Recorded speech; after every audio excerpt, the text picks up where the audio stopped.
Hello everyone, welcome back. So, example 4.10, the last one for this chapter. Thank you for listening. Now, it's been quite a few problems so far, and hopefully you've learned something. So let's check and see what it is.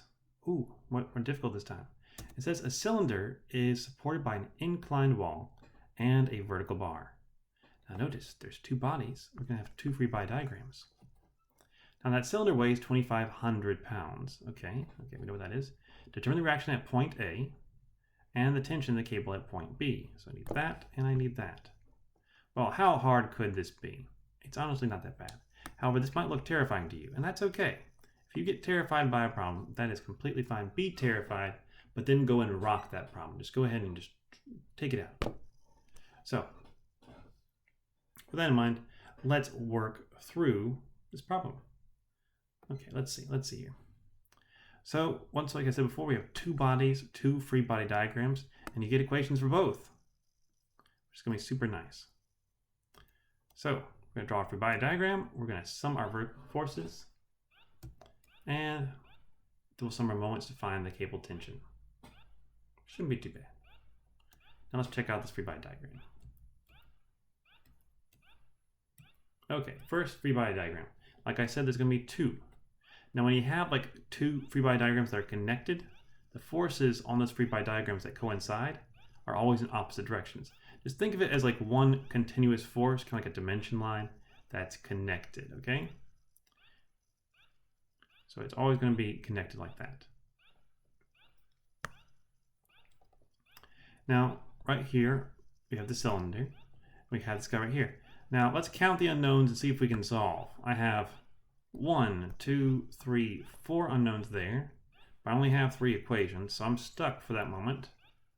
For this guy, he's more or less a point, so I'll get 2 equations. And I have 1, 2 unknowns. 2 unknowns, which means I can solve the cylinder, and then that will give me some information I need to solve this one. Okay, so that kind of gives me a pathway forward. I'm going to solve the cylinder first. Now, what do I need to know? Well, I want to find the force caused by the wall. And luckily for me, there's only one unknown in the vertical direction. You see, there are 2 unknowns that point in the horizontal direction, but there's only one unknown that points in the vertical direction. You need to notice that. Those kinds of things are how you save yourself a whole lot of steps and a lot of algebra. You can solve it either way, and in the end you will do the same thing, but this is just simpler. So, vertical forces, well, I got my force right here, F. I'm going to go ahead and draw it. It's at an angle. It's got 30 degrees right here. And I want my vertical component. Well, let's name it. So that's opposite, that's adjacent, that's hypotenuse. I want the opposite side. So opposite over hypotenuse is equal to which trig function? It's cosine of 30. I'm kidding. That's sine of 30. And then I solve for the opposite side, which will end up being, okay, let's see here. Opposite is going to equal hypotenuse times sine of 30, or f sine of 30, because we don't know what f is yet.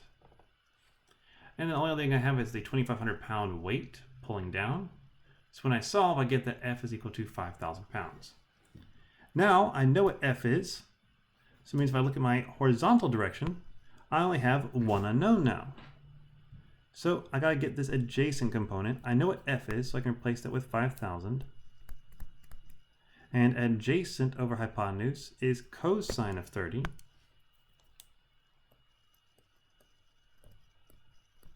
So this component is going to be 5,000 cosine of 30.